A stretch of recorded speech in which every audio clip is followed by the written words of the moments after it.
Hello बच्चों, तो आज हम आप लोगों को पढ़ाने वाले हैं क्लास 12 फिजिक्स का एक छोटा सा और मोस्ट इम्पोर्टेंट डेरिवेशन गाउस के नियम से कूलाम के नियम की व्युत्पत्ति। यानी कि जो गाउस का नियम होता है उससे हम कूलाम का नियम कैसे निकाल सकते हैं उसको आज हम देखने वाले हैं। तो ये जो टॉपिक है विद्युत आवेश तथा क्षेत्र वाले चैप्टर से लिया गया है। ये थोड़ा सा इम्पोर्टेंट डेरिवेशन इसलिए हो जाता है क्योंकि ये डायरेक्ट ही 5 नंबर में पूछ दिया जाता है। इसमें आपको फिगर बनाना होता है, उसका डेरिवेशन करना होता है। पहले आपको गाउस का नियम कैसे निकालते हैं वो दिखाना होता है, फिर उससे कूलाम का नियम कैसे बनता है वो दिखाना होता है। तो सबसे पहले हम फिगर देख लेते हैं। फिगर में आपको एक गोला खींच लेना है और उसमें एक सूक्ष्म आवेश सूक्ष्म फ्लक्स ले लेना है डीए। ये सूक्ष्म फ्लक्स डीए लेना है और इसके दोनों तरफ लाइन ड्रॉ कर लेनी है। और यहाँ से डीए और इस परिधि पर एक बिंदु पी है जिसे आर दूरी पर हमारा विद्युत आवेश रखा हुआ है। यानी कि बिंदु पी से आर दूरी पर विद्युत आवेश रखा हुआ है और इसी बिंदु पी से एक डीए रेखा गई है और यानी कि इसमें सूक्ष्म फ्लक्स को डीए से दर्शाया गया है और विद्युत क्षेत्र को ई से दर्शाया गया, ई वेक्टर से दर्शाया गया है। इन सभी का काम अभी आगे लगेगा, तो इन सभी को आपको दर्शा लेना है फिगर में। अब हम आगे थ्योरी देख लेते हैं, उसके बाद इसका डेरिवेशन करेंगे। तो थ्योरी में दिया हुआ है कि माना कोई बिंदु आवेश है, यानी कि यहाँ पे कोई बिंदु आवेश है, क्यों है बिंदु आवेश क्यों है, तब आर दूरी पर बिंदु पी पर विद्युत क्षेत्र की तीव्रता ज्ञात करनी है। यहाँ पे जो आर दूरी है, ये आर दूरी पर इस पर बिंदु पी पर विद्युत क्षेत्र की तीव्रता ज्ञात करनी है, यानी कि हमें ई पता करना है। इसलिए बिंदु पी से जाने वाली गॉसियन पृष्ठ खींच लिया जाता है, यानी कि बिंदु पी से जाने वाला एक गॉसियन पृष्ठ खींच लिया जाता है। तब सूक्ष्म क्षेत्रफल से निर्गत सूक्ष्म फ्लक्स, यानी कि ये जो सूक्ष्म क्षेत्र, यानी कि ये बिंदु पी से गॉसियन पृष्ठ खींच लेते हैं। अब यहाँ पे जो सूक्ष्म क्षेत्रफल है इतना सूक्ष्म क्षेत्रफल होगा, तो इसे निर्गत सूक्ष्म फ्लक्स हमें ज्ञात करना है। इसे निर्गत हमें सूक्ष्म फ्लक्स हमें ज्ञात करना है। तो सूक्ष्म फ्लक्स क्या होता है, डी फाई ई को सूक्ष्म फ्लक्स से दर्शाया जाता है। तो डी फाई ई हमारा क्या हो जाएगा, पूरा जैसे गॉस का नियम हमने आपको गॉस की प्रमेय कराई थी वैसे ही इसमें दिखाया गया है। अगर आपने गॉस की प्रमेय नहीं देखी तो आप जाकर देख सकते हैं। तो यहाँ पे आपको लिख लेना होगा डी फाई ई बराबर E vector dot D A vector. जैसे कि हमने उसमें बताया था जब वेक्टर हटते हैं तो यहाँ पे कॉस थीटा आ जाता है साथ में। तो जब इन पर से वेक्टर हटेगा तो डी फाई ई बराबर E D A cos theta आ जाएगा। और यहाँ पे कॉस की वैल्यू यानी कि थीटा की वैल्यू कितना दिया हुआ है, तो यहाँ पे 0 डिग्री दिया हुआ है। वही लाइन पर डी ए भी है और ई वेक्टर भी है, तो यहाँ पे 0 डिग्री दिया हुआ है। तो यहाँ पे 0 डिग्री हो जाएगा तो cos 0 की वैल्यू 1 होती है, तो यहाँ पे डी फाई ई बराबर आ जाएगा ई डी ए। तो ये समीकरण 1 हो जाएगी। अब संपूर्ण पृष्ठ से निर्गत कुल फ्लक्स ज्ञात कर लेते हैं, यानी कि जो बचा हुआ पृष्ठ है इससे निर्गत कुल फ्लक्स ज्ञात कर लेते हैं। जो संपूर्ण करते हैं तो वहाँ पे समाकलन लग जाता है। तो फाई बराबर समाकलन डी फाई ई हो जाएगा। तो यहाँ पे डी फाई ई की वैल्यू समीकरण 1 से हम रखेंगे, तो समीकरण 1 से डी फाई ई की वैल्यू रखेंगे तो हमारा आ जाएगा ई डी ए आ जाएगा। डी फाई ई की वैल्यू क्या है, ई डी ए, तो समीकरण 1 से आ जाएगी। अब आगे देखते हैं कि आगे क्या दिया हुआ है। तो वहाँ पे जो ई डी ए आया हुआ था, फाई बराबर समाकलन ई डी ए आया था, तो वहाँ से ई बाहर निकाल लेंगे और डी ए वेक्टर अंदर रह जाएगा। तो डी ए वेक्टर की बहुत सारी वैल्यू होती है, कहीं पर ए वेक्टर होती है, कहीं पे जो समाकलन में डी ए होता है उसकी वैल्यू बहुत सारी होती है, कहीं पे ए होता है, कहीं पे 4 पाई आर स्क्वायर होता है, कहीं पे कुछ होता है।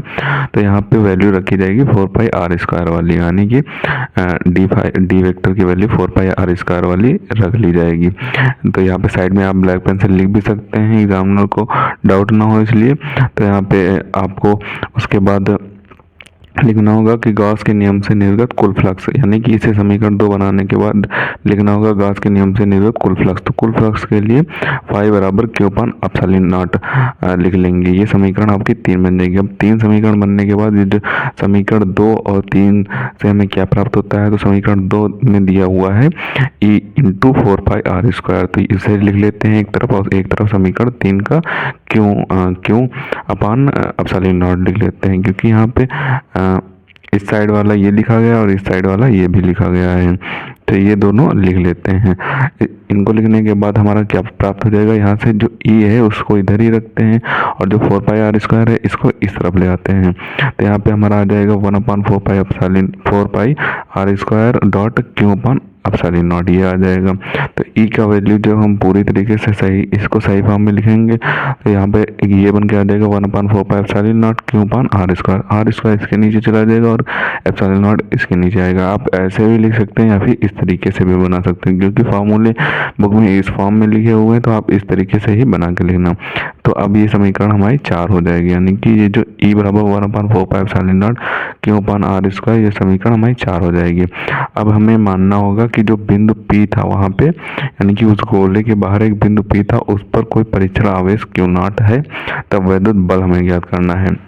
यानी कि मान लेते हैं कि वो जो बिंदु पी था उस पर कोई परीक्षण आवेश क्यू नॉट है, तब हमें वैद्युत बल निकालना है, यानी कि एफ निकालना है। तो वैद्युत बल का फॉर्मूला होता है एफ बराबर ई क्यू नॉट, जो कि हमने यहाँ से निकाला था ई बराबर एफ अपान क्यू नॉट होता है मेन फार्मूला। तो यहाँ से एफ बराबर ई क्यू नॉट यहाँ पे इंटू में चला जाएगा क्यू नॉट, तो एफ बराबर ई क्यू नॉट हो जाएगा। तो यहाँ पे समीकरण जो 4 हमारी थी उससे ई की वैल्यू रख देंगे तो हमारा यहाँ पे कूलाम का नियम बन जाएगा, यानी कि समीकरण 4 से जो वैल्यू रखेंगे ई की तो हमारा क्या बन जाएगा 1/4 epsilon naught Q upon R square dot Q naught. तो ये हमारी समीकरण 4 बन जाएगी। तो यही हमारा जो होता है वो फार्मूला होता है कूलाम का 1/4 epsilon naught Q naught upon R square, ये फार्मूला होता है कूलाम का। तो हमने गॉस के नियम से कूलाम का फार्मूला निकाल लिया, यानी कि गॉस के नियम को कूलाम के नियम में कैसे परिवर्तित करते हैं वो हमने सीख लिया। तो ये एक मोस्ट इंपॉर्टेंट डेरिवेशन है, आपके एग्जाम में कई बार पूछा जाएगा और कई बार पूछा गया है और कई बार पूछा भी जा सकता है। तो इसे आप अच्छे तरीके से तैयार कर लें। अब हम आपको एक एक करके सभी के स्क्रीनशॉट दिए देते हैं, आप इन सब के स्क्रीनशॉट कर लें, उनको अच्छे तरीके से तैयार कर लें। तो सबसे पहले आप इतना स्क्रीनशॉट करें इसका, बचे हुए पार्ट का स्क्रीनशॉट करें। अब यहाँ पे जो बचा हुआ पार्ट है उसका भी स्क्रीनशॉट कर लें। अब जो पीछे के पार्ट दिए हुए हैं उनका भी आपको स्क्रीनशॉट दिए देते हैं। तो अब आप यहाँ से ऊपर से इनका स्क्रीनशॉट कर लें और इस बचे हुए पार्ट का भी स्क्रीनशॉट करें, और जो नीचे कुछ पार्ट बच गया है उसका भी स्क्रीनशॉट कर लें। और लास्ट में आपको ये लाइन लिख देना है कि यही कूलाम का नियम होता है एफ बराबर 1/4 epsilon naught Q naught upon R square. तो इस तरीके से अगर आप ये डेरिवेशन कर देते हैं तो आपको 5 में 5 नंबर मिल जाएंगे, जो कि आपके एग्जाम में पूछा जाएगा, क्योंकि ये 5 नंबर से कम में नहीं पूछा जाएगा। 1.5-2 पेज का ये डेरिवेशन होता है, बड़ा डेरिवेशन होता है, तो 5 नंबर में नहीं पूछा जाएगा। आपको जब सॉल्विंग अच्छे से आ जाएगी तो आप इसे छोटा भी बना सकते हैं। तो सॉल्विंग अच्छे से आने की इस तरीके से आप करेंगे तो आपको आसानी रहेगी, कहीं भी आपको कन्फ्यूजन नहीं होगी। तो इस तरीके से आप अच्छे से तैयार कर लें इसे। तो इसे आप अच्छे तरीके से तैयार कर लें। मिलते हैं किसी नए वीडियो में नए टॉपिक के साथ, तब तक के लिए धन्यवाद। और अगर अभी तक आपने हमारे चैनल को सब्सक्राइब नहीं किया तो प्लीज़ सब्सक्राइब जरूर कर लें, क्योंकि हम इसी तरीके से क्लास 12 से रिलेटेड इंपॉर्टेंट टॉपिक पर वीडियो डालते रहते हैं।